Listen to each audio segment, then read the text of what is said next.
So we started hustling like big time, trying to get out of there for our dinner reservation. So everybody else is lazily going down the river. And we're like, Scott family, here we come. Trying to not mow people over. Yeah. They're like, what is your problem? Leah's like, excuse me, we got dinner reservations.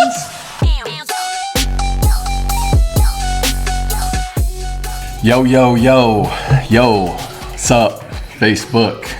Coming at you, Not So Late Show, episode 13, lucky number 13. Yeah, that's you what's like up. That number? I don't know. We are your hosts, Josh and Joanna Scott. Thanks so much for being with us, guys. It's Wednesday, 6 p.m. Eastern on the East Coast time. Thanks for joining us on this episode. How you feeling? We got a good one today. Yeah, totally. Yeah, we're gonna get into our week last week. Just some fun stuff there. Have a really interesting segment tonight on when leaders fail. We both had some experiences there, so we're gonna Go talk. there. Yeah, we're gonna get real about that and hopefully help some people. All right. So first things first. Happy Wednesday. It's happy hour. We look forward to this every week. It's just, I know. I was like, I'm gonna go for a run because then I'm gonna have some wine. My hair is like crazy. I'll fix it. Get it right. Oh. Got a little empathy, which I think we've actually featured on the show before. I think we have. Yeah, I think last time we did a red. This is the white. Actually, just got here last week. So they do a summer shipment of white. Empathy for the farmer, empathy for you. Gary Vaynerchuk is behind this wine. What a great brand. Yeah. Great name for totally wine. Yeah.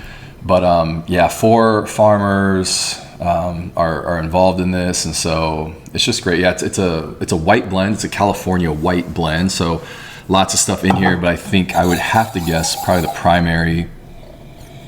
Man, I think there's a lot of Sauvignon Blanc in here. Oh, music to my ears. You get that like crisp. You immediately get that acid. You do. Like on your tongue, like just kind of cuts right down your tongue. It's very clean though. Yeah, it is. Nice. It could be a little like Pinot Grigio mixed in, maybe a little. It's like very floral. So there could be some other things in there too, just giving it some of that. Like it's got a really nice. Like a Pinot Gris or something. Yeah. So tastes like California. Cheers. Oh, we were just talking about California last night. Yeah. So how's your week been, Joe? Well, yeah. Does anyone else, before I answer that question, feel like we're still in quarantine? Do you? I mean, a little. Yeah.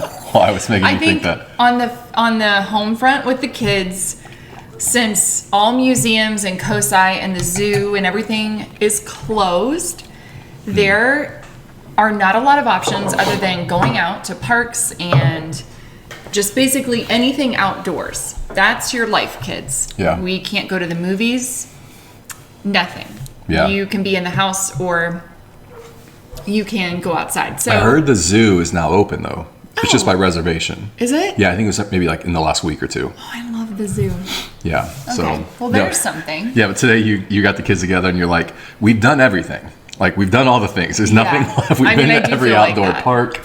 Yeah. Yeah, I took Hayden for a bike ride last night, and I don't know, him and his sister are just kind of, at each other, and they're just spending all the time together, and I understand. So anyways, but we took a bike ride, and I was just talking to him about his feelings, and I'm like, do you feel bored and suffocated, and like you're with your 10-year-old sister too much? And he kindly said yes to all of it.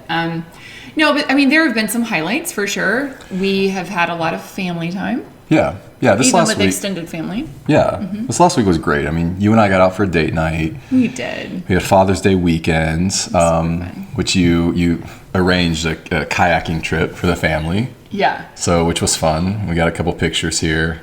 Well, and it was actually... That's Aaliyah and me. Oh my gosh. She was in my canoe, for sure. And then there you guys are. So Aaliyah actually did great. The funniest part was she sounded like a little American Ninja Warrior in the canoe. I mean, she was like making these sounds like the whole time. And I mean, actually that's a canoe. We were kayaking, sorry. Kayaking, wrong motion. It was hilarious. Kaden and I were just, I mean, we kept laughing because we kept hearing her like this tribal cry. Yeah. Well, she would go, I mean, like me trying to row or kayak with her, I mean, because she just like picks up and starts going, then ends up hitting my paddle, and I have to stop and kind of get in rhythm with her, and then she stops. And so some of it was almost impossible to keep up with you guys. I know. We were booking it. Well, so we had never been out to, it was Trapper John's. Trapper John. Mm-hmm, out in Groveport. Really great place. The staff and everything was awesome, but it was a long trek. It ended up being, was it 6 miles?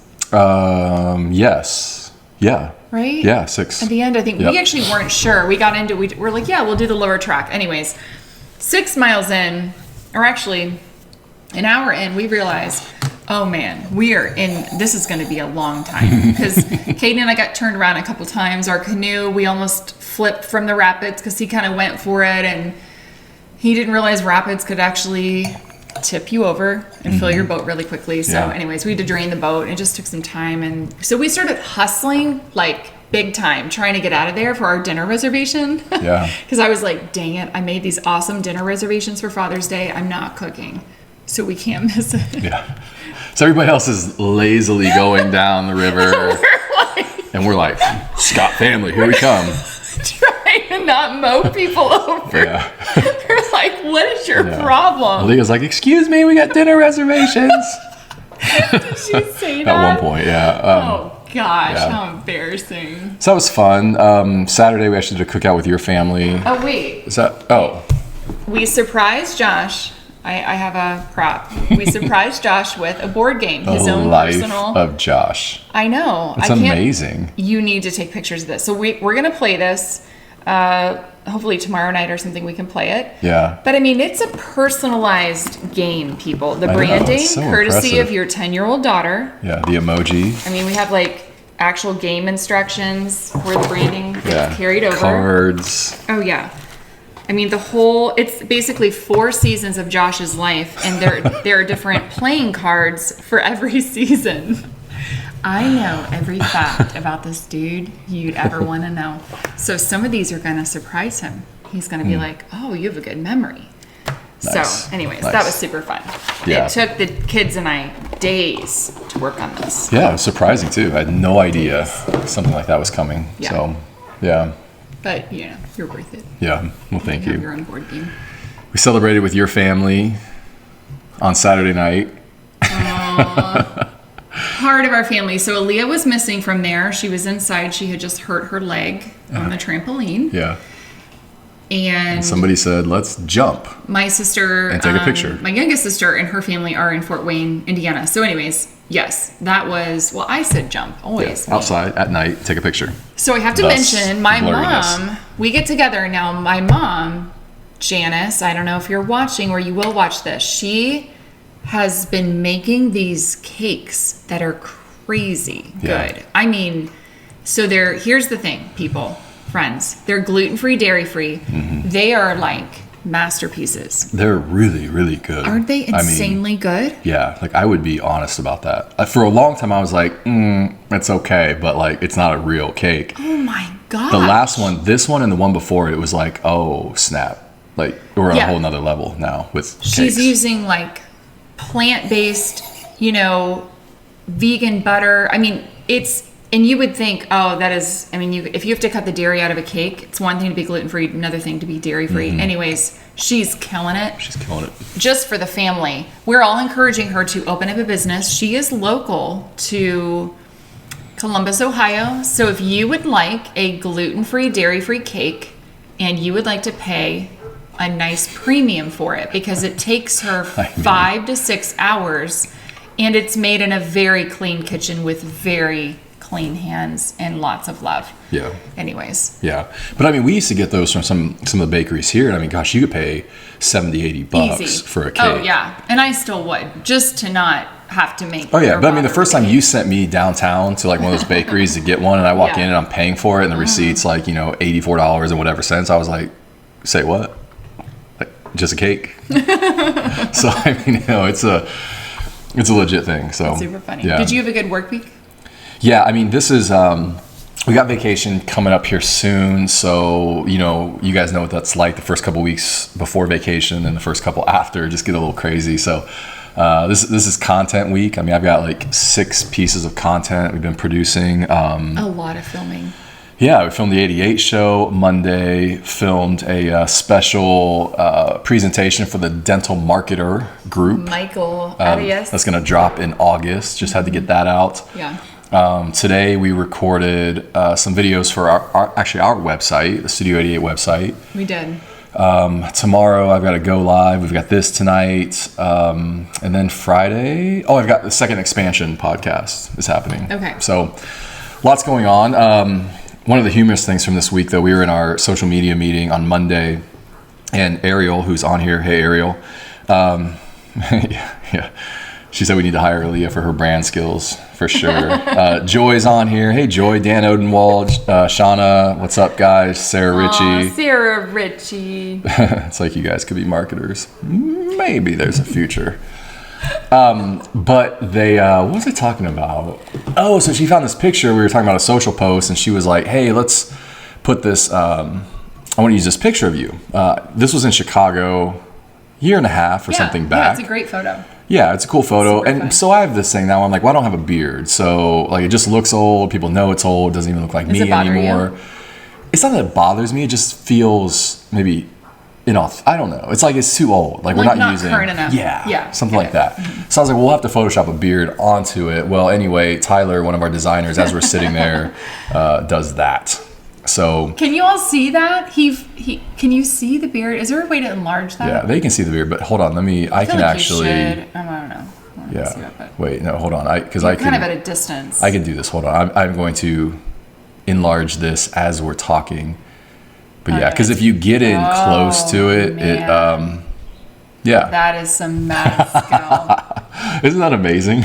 It's really actually crazy. It does make it look more current, though. Yeah. I mean, you could use that. I know. No, I mean, it's passable for sure. I was like, Kind of have the middle. it's just like a fuzz filter. I was like, does Photoshop have a fuzz brush on it? You just like paint that thing on there. So anyway, slightly creepy, but from a distance it works. So now we have this new thing where I'm like, oh, just create that on a transparent background, and whatever picture we have of me, you'll just like slap that thing on. All this new photography. Anyway, That's kind of scary. it's probably not funny, but it was funny. No, it is funny. He did it really quick too. To me, yeah. It was like just in 5 That's minutes. when you work with creative people like that. Yes. That's what happens. So What do you want to shift to our what we're watching, reading, or listening to segment of the show? yeah, for sure. What have you been up to this week as far as what you're consuming? I picked up a new book this week, Fix This Next. No, wait a minute. I feel like recently a lot of your books are very bright. Like really screaming yellow. Oh, I'm sorry. No, it's fine. I'm just it's interesting to bothering me. you? No, it's curious to me. Like Feels like that's is this bothering becoming me. a trend? Like this color, and then people are somehow like bugs drawn to light, and they like want to buy the book more. Oh, there's probably some psychology no, there. I'm sure. That's all I'm kind of pointing out. Huh. There's I very never- bright. Never thought about that. Yeah. Yeah. Okay. We'll have to fix it. Fix This Next. Mike Michalowicz. So his first book, actually it's not his first book, but the first book I read of his was called Profit First, which is really, really good. And not just even from a business perspective, but from a personal financial perspective. It's about putting profit first. And then expenses come out. Usually people are like, you make money and then you subtract expenses and that's what you have left is profit. He's like, take your money, subtract profit, then you have expenses left. Yeah. So we're trying to get into that as a business. It's been challenging with COVID for sure because it was like we needed all the money we had, during that time. Right. But this is his next book called Fix This Next, and it was just really good. I actually read this in 2 days. So You know what? it looks thicker, but it's like, see how they do this? It's like big words with lots of spacing. Oh. So I mean, you can kind of fly through that. And honestly, I have learned a little bit of speed reading, so I probably read faster than the average person. That's an understatement, and it's very annoying. I'm a really slow reader. In order for the comprehension to be there, I sometimes have to read things twice. It's just how my brain works. Yeah. But anyway, it's a way to kind of audit your business on where the problems are, what should the priority be, fix them in that order so that it actually like grows the business as you're fixing them. So like prioritizing problems. Yeah. So it's good. Carla Watts is on. Hey, Carla. Michael, sup, bro. Brian's on here. Hey, man. Michael, we were just talking about you. We were briefly. I was telling them I was filming a piece for your group coming up here in August. We got that done on Tuesday. Maritza Duran is on. Oh my God, you guys, I just finished reading my copy and loved it. Oh, that's awesome. Yeah. Good to hear that. We got like people reading the same book. That's what's up. So. Well, okay. I was hoping that my Amazon copies would be here, but they're not yet. So I wanted to highlight a really cool individual, awesome female rock star, leader. She has a lot of roles, so let's see if I can do them all. Dentist, mama, wife, entrepreneur, leader of a nonprofit. Possibly a friend. All of that. Anyways, I want to highlight Dr. Christina Rosenthal. She's a dentist in Tennessee. And she's the founder of a nonprofit organization that helps give underrepresented students the resources they need to become healthcare professionals. She's the author of this book called You Can Become a Doctor Too. And I just recently bought 4 copies and they didn't come. I was hoping to show them to you, but there's the cover photo. I met Christina in March at the Delivering Wow conference. And we ended up just kind of sitting at the same table. And yeah, like randomly, like you're at a conference, somebody's sitting there, and it always is kind of awkward. So you're like, do you just sit down? Do you say hi? But whenever you talk to people like that, it's like, I don't know, because they feel the same way. And so like then when you connect with somebody, I feel like, I don't know, it always goes really well. Well, the funniest thing was I ended up we kind of just said hi casually. And then I think she was like, do you know where the restroom is? And it was a little bit awkward because it was right off of next to the stage where speakers were always speaking. Yeah. And so you had to like just go, okay, I just have to go. I can't hold it anymore. So, I mean, listen, sometimes women have it really hard when it comes to some of that stuff. So, yes, I don't know why the women's restroom was there. Obviously, it's not Delivering Wow's fault. That is the venue's fault. What architect does that? Anyway, so I walked her. I just walked her to the restroom. I was like, I'll just go. Yeah, I'll go with you. So I showed her and we just ended up talking. She was extraordinary. And I'm always amazed at how quickly inspiring people can inspire. It only takes them usually seconds. And she just got into her story and I was like, oh my gosh, she was cool. Yeah. So anyways. And then I was razzing her because she had to leave early to go do some type of, she was actually kind of there, half conference, half vacation with her family. Oh yeah, that's right. And she has like some tour scheduled and I'm like going up to speak and I'm like, that's cool, Christina. No, just bail right before I get up to speak. And I actually think she ended up staying for as long as she could. Bless her heart. Anyways, but okay, so part of her story, she's actually from the inner city and has overcome all kinds of stuff. And to become a dentist. And so that's kind of the story behind this book and her inspiration in writing it. And so really the whole nonprofit that she is a part of and has led, really it supports and encourages young people to pursue careers in healthcare. And it's determined to be a doctor someday. And you can go there determinedtobeadoctorsomeday.com and find out and read all about her initiatives and everything. I would recommend go and buy that book for your kids and enjoy. Yeah. Yeah. No, it's such a great, when you sit down with somebody, you meet them for the first time, then you find out they are an author of kids' books. You're just like, what? And running and driving initiatives to create change with students and, growing up in the inner city that are underprivileged and, facing so many obstacles. Wow. I'm like, I'm not doing enough. Yeah. No, for sure. So that was somebody I wanted to highlight this week. That's awesome. Cool. Hey, gonna jump into this topic of the show tonight, which is when leaders fail. And obviously, we know something about this topic because you and I have lived this a couple times personally.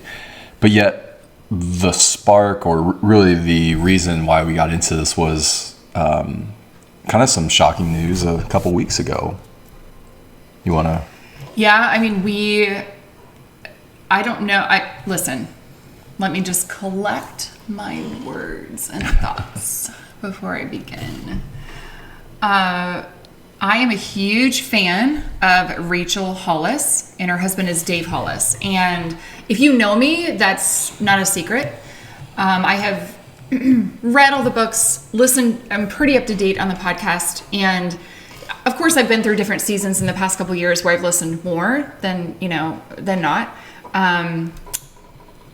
And then less than other seasons, just depending on how busy I am. And they have done like an Instagram live show. I mean, I have consumed so much of their content, and I've been greatly impacted by her voice, her message, her authenticity, how real she is, how strong she is, and brave. And about 3 weeks ago, I think, she made the announcement that her and Dave Hollis were ending their marriage.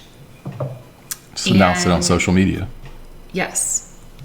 And I don't know. I read it before I went to bed, and I talked to a friend of mine about it, and we both, I think, saw it before we went to bed the same night, and I bawled my eyes out. Yeah. I'm going to be, like, honest. Like, it hit me like a ton of bricks. I just was so shocked, and it wasn't about the fact that she was divorcing. It was about she had spoken so much life even into our marriage and our relationship and into my heart and soul when it comes to having an exceptional relationship. Yeah.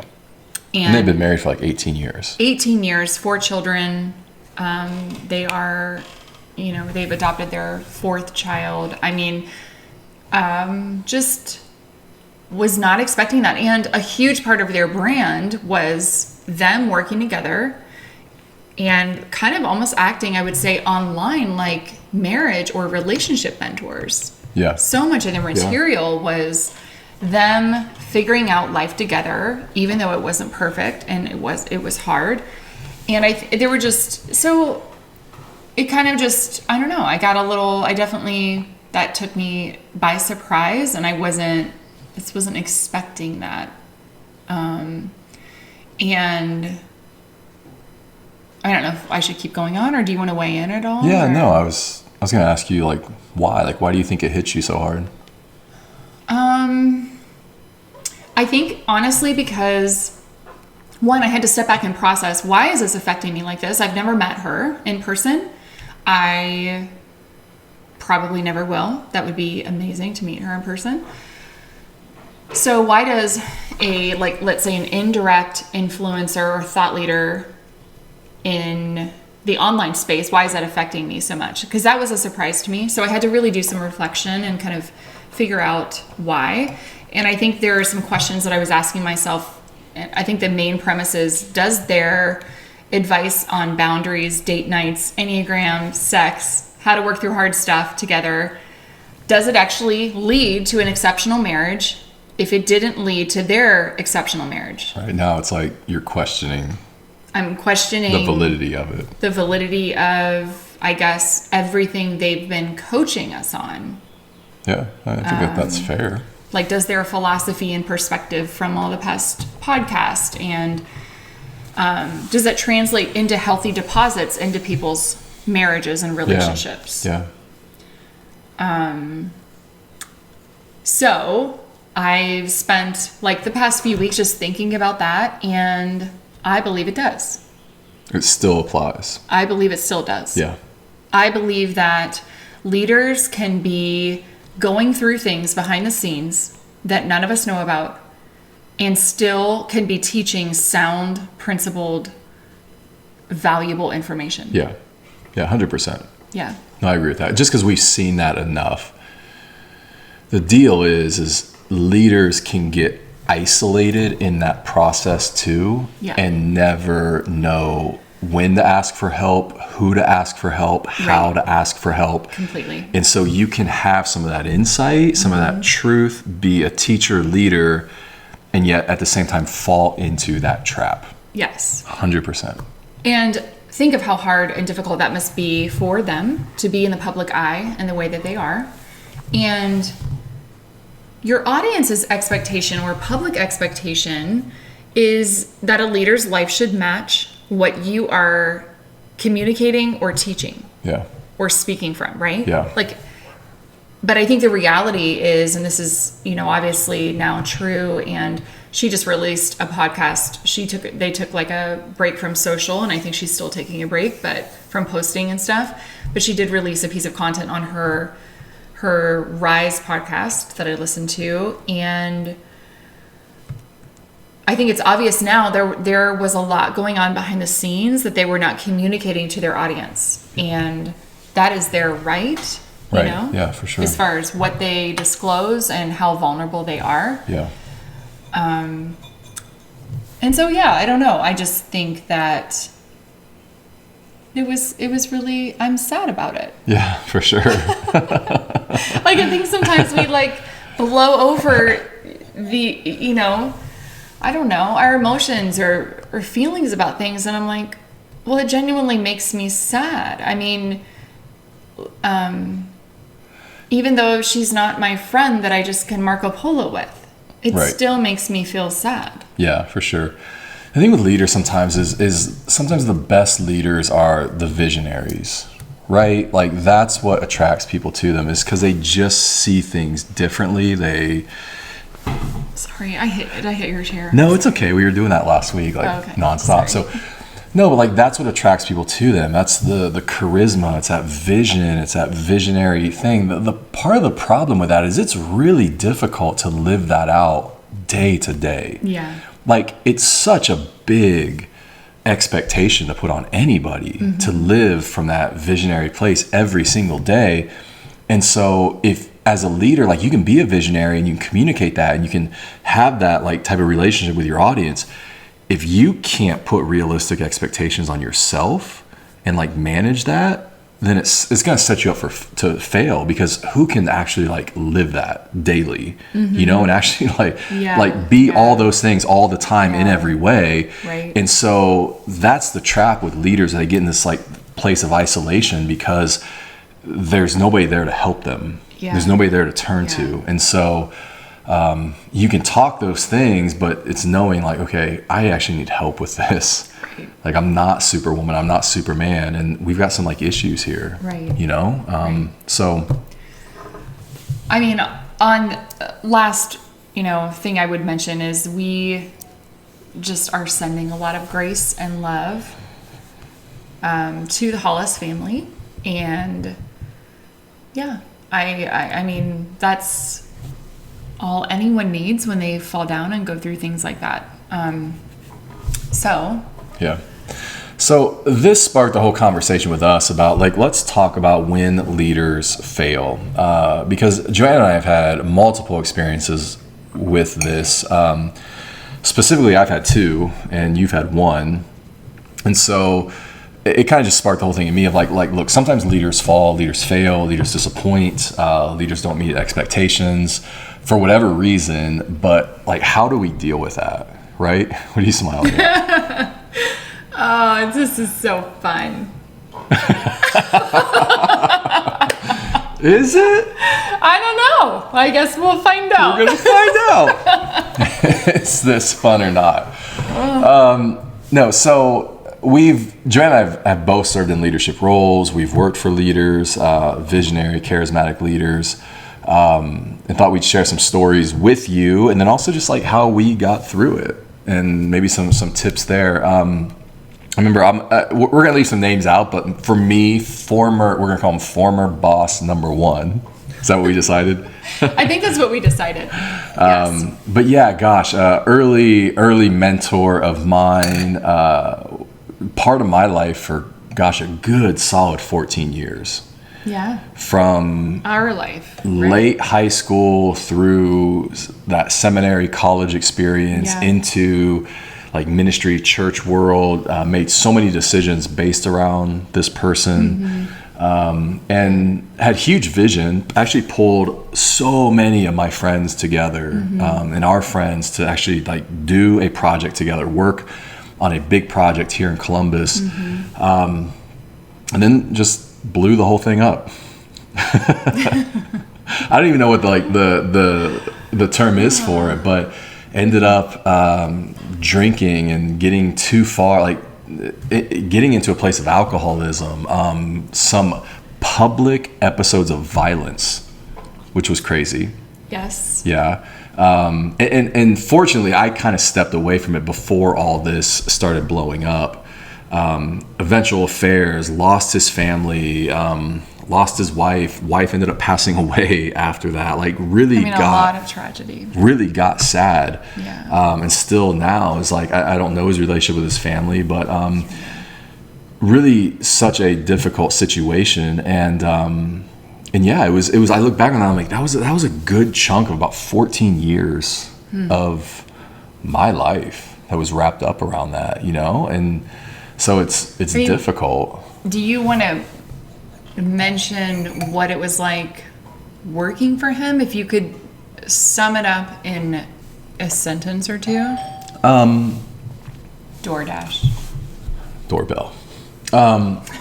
In the end, that's hard.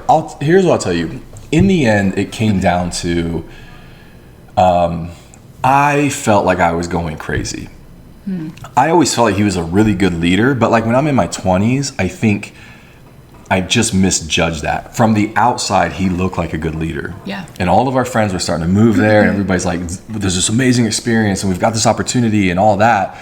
And everybody's like, you're crazy. And I'm like, I think I might be.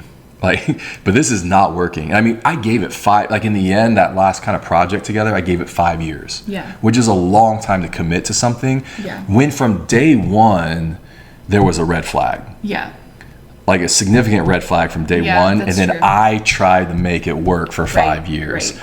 And at the end, I was like, I'm going to go crazy. Like personally, you guys are all right.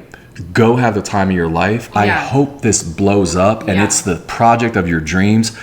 I have to bow out because I have to live with myself. It's really interesting. I think that it highlights how important it can be to follow and listen to your gut early on. Yeah. To kind of that inner voice that's prompting you or cueing you. And a lot of times we just shove that away and push it down and ignore it. Yep. And it could actually be really critical in helping you choose the right path. Yeah. That was a moment for me. That's what it was. It was like I realized there was that voice inside me. I had been pushing it away because I'm like, no, I'm the one that's crazy. I just need to like change this, or adjust that. And at the end of it, I was like, I will always listen to that voice, no matter how counter it is, no matter how like it seems like it's off. Like that voice is what I trust. That's right. So yeah, I like that. Okay, so then you've had an experience. Is this the fun part? Oh yeah. You don't have to talk about this. We have like notes. Yeah, I'm like, let me scroll them up. Yeah, scroll them up. Okay. I can't even use your computer. Yeah, I mean, a few years ago I kind of felt like I landed my dream job, and I worked for this super charismatic, inspiring, visionary, leader. Very like out of the box, big thinker, dreamer, huge woo factor. I mean, he could win everybody over. I mean, just without even trying. And people were drawn to him as a leader, friend, boss, all of it. And after a year of working for him, I started to recognize a pattern. And I noticed that he was, after a year of working there, I was pulled onto the executive team and was just kind of thriving in my role and was learning and growing so much and really was given just awesome opportunities to lead teams. And the closer I began to work with him on projects, the more I started noticing just emotional dysfunction. Yep. I started noticing that he made a habit of pulling people into his office and yelling at them, upsetting them, threatening. Usually these conversations went very badly for the team member. Yeah. I mean, I would call them on plenty of occasions traumatic. And I recognized this was a different person than I thought I was working for. Just somebody that, I mean, honestly, I want nothing to do with that. I think that a huge red flag is when you are working for someone and you step back and go, I have never been spoken to in that way in my life. Yeah. That is your first red flag or inclination. Get the heck out. Yeah. Just because their leader doesn't give them that platform to speak to somebody like that. Absolutely not. Right. And this applies in all industries. It doesn't matter what industry. Any industry has these leaders. And, a whole nother, I don't know. There are some that might have more, but there's oh yeah, bad leadership all over the place. And it doesn't matter, what your job is or what your career is or your path. Yeah. You'll find it.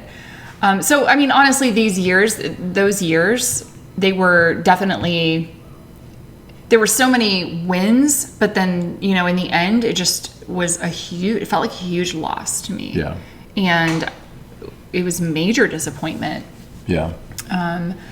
Did you have that same experience though, where like that voice inside of you was like, something's wrong, and you're like, no, we can fix it. It'll be fine. It'll get better. He won't do that again. Yes. And I think a lot of it for me was because the vision and mission, the reason, the why was so strong there. So the why is always kind of what drives me. Yeah. If I don't believe in the why, I will never work for you or with you. Which is really interesting because you and I, that is a perspective we have that a lot of people don't, is we've been on the nonprofit side. We've been on the for-profit side. Yeah. A lot of times the nonprofit side has this really strong why, so compelling. Completely. And a lot of times it can allow for inept leadership because the why and the mission makes up for it. Yep. Like a leader cannot be great, but the followers will be like, but there's the mission. The dream is so big and so beautiful. Where I think sometimes in for-profit, you can't get away with as much. Maybe you can because for-profit, you've got the money, right? Like you're paying people. So they just kind of like put up with it. But like the why on the nonprofit side is huge. Yes, completely. Yeah. I would say that it's more, I would say on the whole, it's more upfront and clear. Nonprofit in the nonprofit sector, that's the first thing they begin with. Well, it can make you feel like there's a sense of defining their mission statement. I'm sorry, I didn't finish my sentence. I'm sorry, I cut you off. That's okay. Yeah, no, so that's my bad. No, but it can almost be like the sense of betrayal if you to like quit or leave or step away because the mission is so strong. Oh, yeah. Yeah. I mean, we've been around. Have you watched Waco? I mean, we've been around leaders where they use language like pledge your sword, like we're lifers, we're all that. And that's. Yeah. And so for a visionary, mission-driven leader, like I get it, it's a lot of pressure for a team member. Oh, completely. I mean, you're signing on the dotted line and you're there forever, no matter what. Right. That's overstepping like boundaries. Yes, it is. 100%. Completely. A team member needs to choose the organization or company. Yeah. And the organization needs to choose the team member back. It's an equal, play there. 100%. And for a short period of time. Like it doesn't have to be like I tell our team now, I'm like, hey, I know this is not going to be your last job ever. Like I'm taking the pressure. I'm like, we're not expecting you to be here for life. Right. I do hope this is one of the funnest jobs you've ever had. Yes. So because of some of the stuff we've been through, we're like, hey, let's not put that pressure on them. Yeah. It's unrealistic. Yeah, completely. Yeah. I mean, last thing I would say on my story is just even though, and listen, I'm doing a very kind of brief overview. Of course. We are for time's sake, and we're probably just not going to get into all that. But I learned so much from those years and from that experience. I grew as a human, a person, a leader, and I don't regret it. Yeah. No, so you have another boss you want to talk about? Yeah, if you guys are on right now and you're watching, drop in the comments if you've struggled with some leadership failures, leaders that have disappointed you, not met your expectations. Comment. Yeah, put it in the comments. Let us know how you handled bad it. Boss. No. Name them, like tag them. No. Put hashtag bad boss and tag them in the comments. No. Oh man. No, but just drop it. Like, how did you handle it? Like, what got you through it? Yeah, then I went a second round with another visionary leader and spent about 12 years with him. I'm loyal. Like, it takes a lot for me to just be like, all right, I'm out. I always struggle with that quitting part of it, for sure. Me too. Huge vision. Gosh, I really look back like a mentor. Both these guys were mentors of mine for different reasons, and I still stand by that just because there's been some failures, disappointments, doesn't minimize the mentor relationship. Really taught me about business, 100%. Taught me about the profession of dentistry. Had a big vision. At the end of the day, is not going to be able to get it done. And for lots of reasons, a lot of, I think, emotional dysfunction there.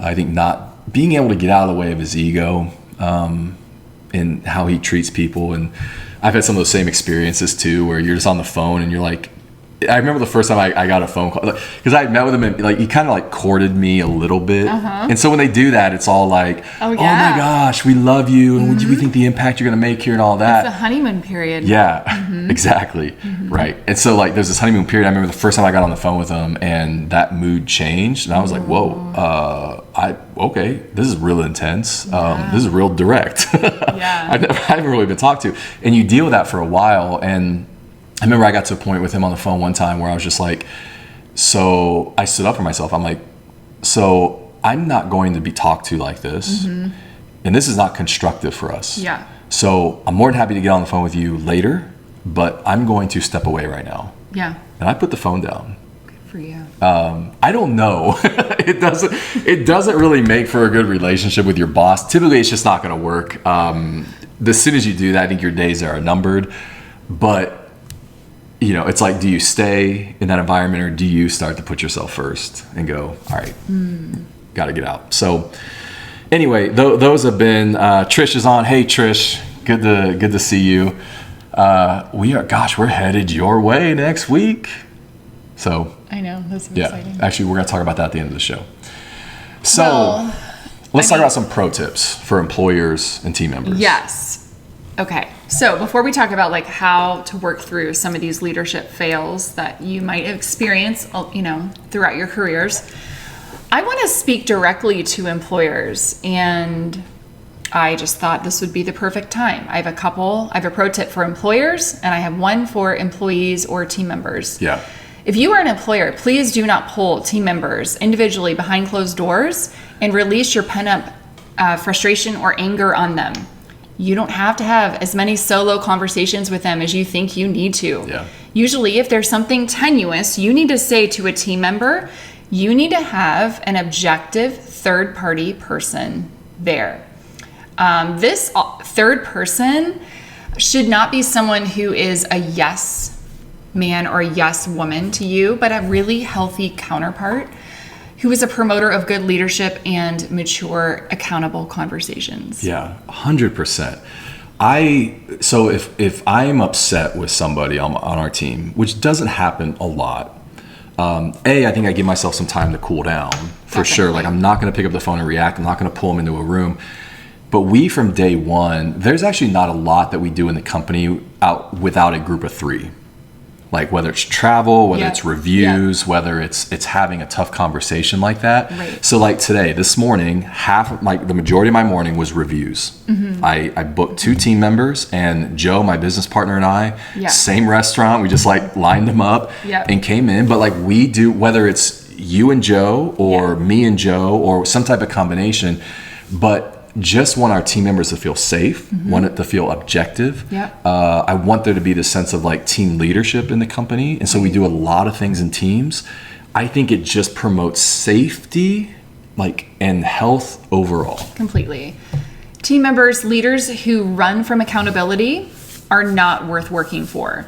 If you are a team member or your boss insists on having highly intense conversations alone with you, report this to HR would be my recommendation. Do not go behind closed doors with your employer again.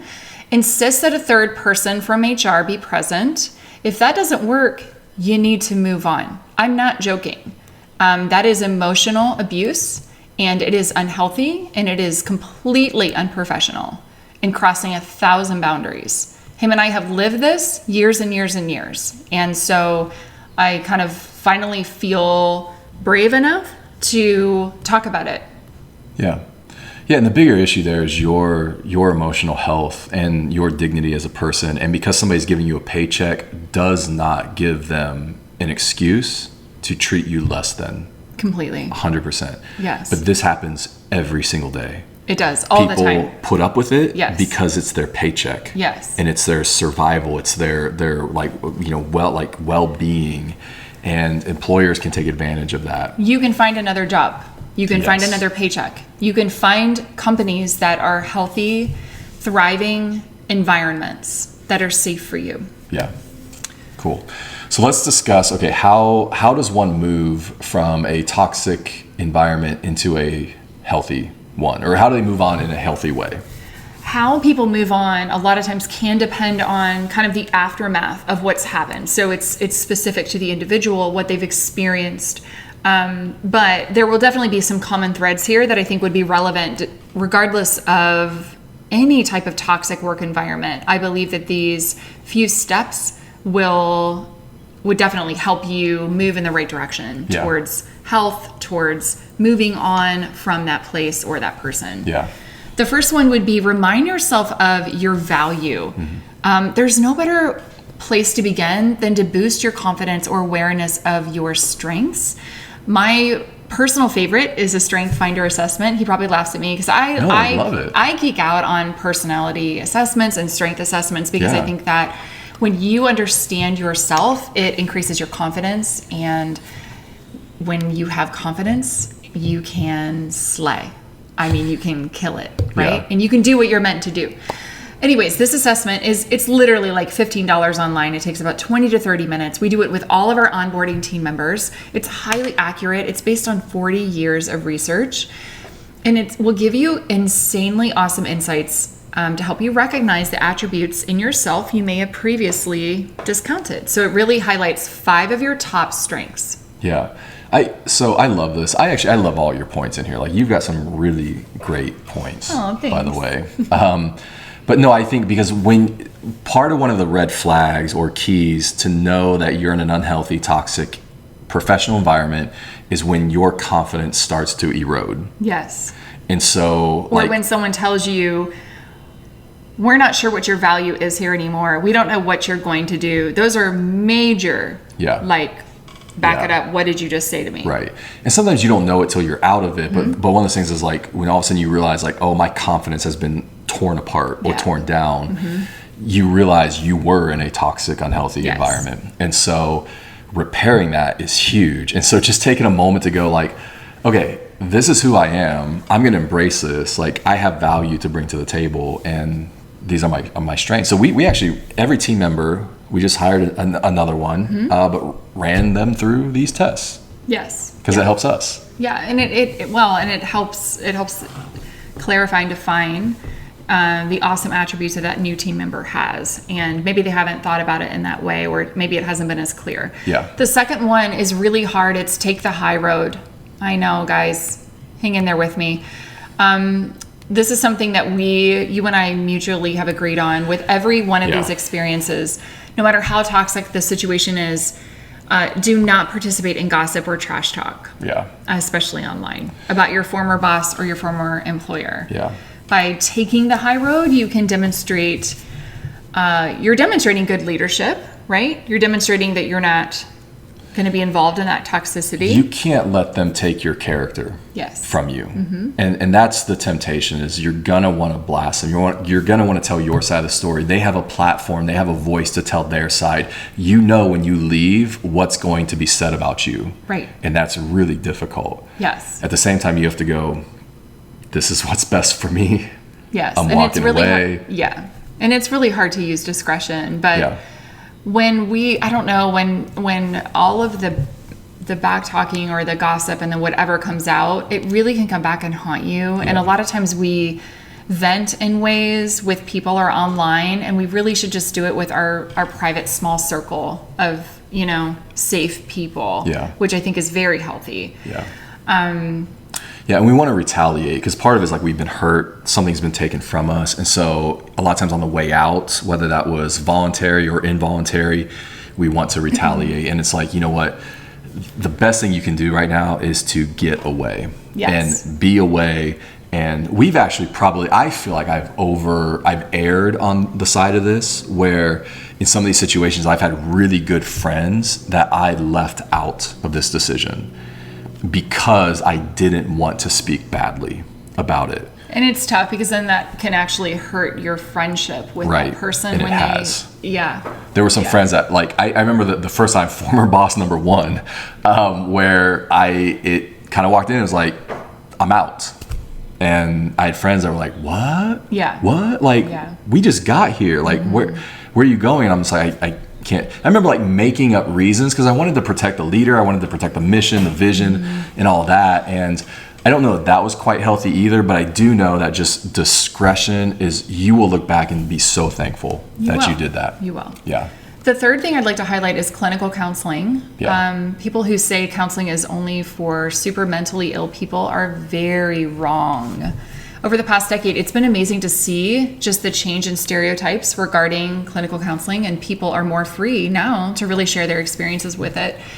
If you've been hurt by a toxic leader, you really need to process with a professional expert who can give you the right guidance.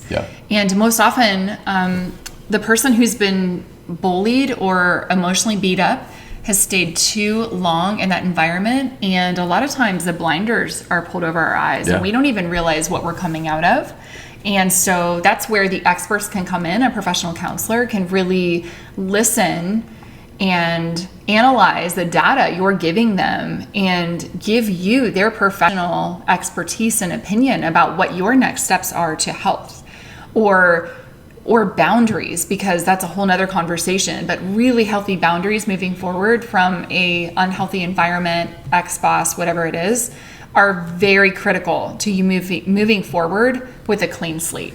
Yeah, a lot of times you come out of these situations, and I think it's really okay to just go, wow, like that beat me up a little bit. Yeah. Oh yeah. And recognizing that, and then going, I probably need somebody that can help guide me back. Yeah. It's going to, that recovery time is going to be dramatically reduced if you can work with somebody on actually putting some of those pieces back together. Definitely. Yeah. Finding your community would be number four. After you break up with a leader, former boss, I mean, pretty much, or if you've lost your entire community associated with, that job, then people who truly are safe and accept you for who you are, who empathize with you, who listen, who can be trusted with your pain and help you walk through it are essential. And you need to find them like immediately. Isolation during periods of grief and pain and really hard transition are not healthy for anyone. Yeah, for sure. And unfortunately, sometimes when we get so wrapped up in a profession, that's our community. And then when we have to step away from it, it's a huge loss. Yeah, like we feel super lonely, super isolated, super on our own, which is another red flag too, is like if you are just, that is your world and you're just like overly like committed to that and there's nobody else there, like that's a personal thing of like, hey, it's good for you to have, like, I need some friends outside of this. Yes. So, and then 5, above all. Lastly, I would take some time once you've left the place, the person, whatever it is, and rest. Yeah. And I know that's really hard for people to hear, and we don't like that, but it's going to take you some time to realize what you have been dealing with. You could be on the verge of burnout or emotional fatigue, and I've experienced both of those things. So I think looking at, can you take a vacation to reset, or should this vacation turn into a sabbatical or an extended vacation so you can really reset and take some time to heal?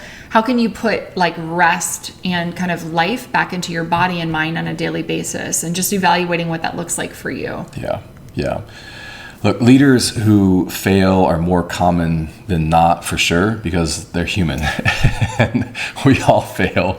All leaders are human and all humans fail. So, it's going to happen. And sometimes we have expectations of leaders, especially the more visionary and charismatic they are.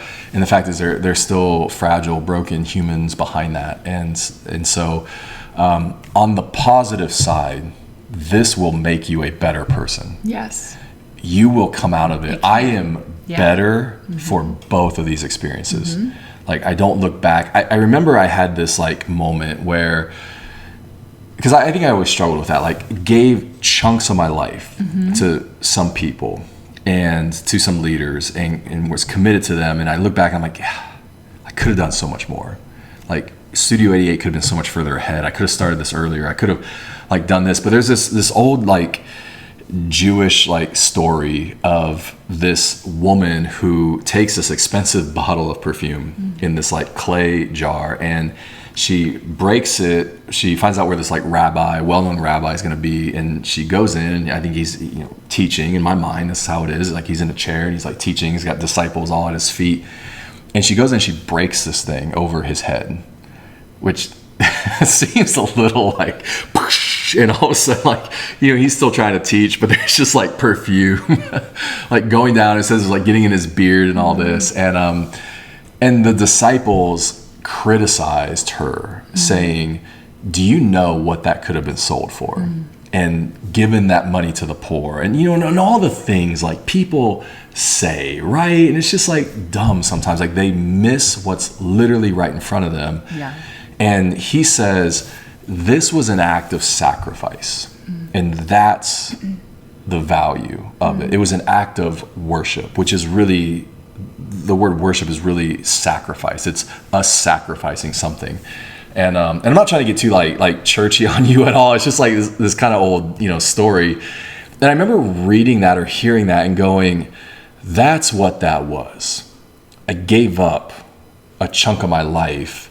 And I could look back and go, oh, I could have done so much more with that. I could have invested it and got this return. I could have started a company. I could have done all these things. And it was like, that was a sacrifice. That was me committing a portion of my life. And I just choose to come out of it and be like, I'm better for that. I'm in a better place. I'm wiser. I think Studio 88 is a better company because I went through those. Right. And so I think it's that type of perspective. Yeah. That's a beautiful story. I really love that. So anyway, guys, I hope this has been helpful tonight for sure. I don't know. I appreciate you like going there on some of this. Oh yeah. I mean, I think I haven't spoken publicly about this, or about even really, I guess I have a little bit maybe in some of my writing. Yeah. But that was really years ago. And so I think that the reality is that this isn't an isolated experience or experiences for you and I. There's so many people watching who have been a part of, toxic work environments or a place or a person in your life where you just, needed to get away but suffered quite a bit until you did. Yeah. But I think that humans are resilient. I think that it's amazing how the heart can recover and get back up again. Yeah. And I think I push this a little bit, and you and I here's the real behind the scenes is we're going, you and I struggle with even talking about knowing okay, there were people that will watch the show, hear this podcast, that will know who we're talking about. And that's hard. Yes. And so it's hard to say something, but at the same time, you and I have a perspective on it. We're not trying to hurt anybody. We're actually trying to help. And the fact is there are people everywhere, every single day that are dealing with this. They're dealing with leaders that fail, dealing with leaders that disappoint, dealing with leaders that don't meet expectations. And it's a real thing. And so I think my hope is that this helps people that listen to it. Yeah, completely. And it gets you through that. So I think the biggest key for team members, or if you are, obviously we were talking about former bosses, right? So this scenario can be, it doesn't just have to be in a work environment. It could be in a lot of different environments. But I think it's really up to the team member to begin, or the individual to begin to just recognize unhealthy patterns as the first step. Yeah. Recognizing them for what they are, and then saying like, hey, that's not okay. Like, that's not okay. And that needs to change immediately, or I am moving on to the next chapter. You and I did not move on quick enough. And because we're like these diehard loyalist people and sincere with it, I think that really hurt us in the end. And we can make everything work. Anything. Yes. We can do it. But I think it's listening, it's learning to listen to that voice inside of you, because I promise it's always got your best interests in mind, and putting yourself first and going, no, I'm worth better. I'm worth a good environment. I'm worth a good leadership experience. So guys, appreciate you hanging out with us. If you've been here live, typically, we're between 100 and 200 views every week with a show. But also, this goes up. We put this up as a podcast later, so you're welcome to consume it there as well. iTunes, Spotify, Stitcher, all those things. Check us out there as well. Next week, important announcement. We're going to actually move from Wednesday to Friday next week, and there's a really important reason, because we are visiting some of our friends, Rich and Trish Constantine, in Greenville, South Carolina next week. We're down there on a project together, and so Friday, July 3rd, 11 a.m. Eastern. 11 a.m. Eastern. We're we going will to go be live with them. Little couples interview live. For those of you who don't know, Rich is actually Rich Constantine is and he kind of, he embraces it, but he hates that he's like kind of known for this, but he's a dancing dentist. Super cool guy. He's kind of like my dude. We've gotten to know each other. We met last year, but maybe you have seen this, maybe you haven't, but this video, 91 million views. My goodness. 91 million. Over 1 million shares. So you may or may not have seen this, but this was what kind of did it. It was the In Your Feelings challenge back then. He just came out. He actually had his whole entire team leave, and then he set up the camera and shot this lady. That would be me. I would be like, I'll dance. Because his team wanted him to do it, but he's kind of a shy, introverted guy, and so he dropped this, and then 91, and of course anyone was dancing too. But 91 million views. He was on a Go Live with me earlier a couple months ago. Owns a dental practice down there. Him and his wife Trish manage that. So we're going to get them together. It'll be a lot of fun. It'll be fun. So if you're around next Friday, 11 a.m. Eastern, we'd love to have you on. Guys, if this helped you at all, whether you watch this live tonight, whether you're listening to this on the podcast, if you've gone through this, if you can relate to this, if you have other experiences, man, hit us up on social media, drop us a line, let us know that this was helpful. We'd love to hear from you and your experiences. So, anything else? That's it. All right, you good? Bye, friends. See ya.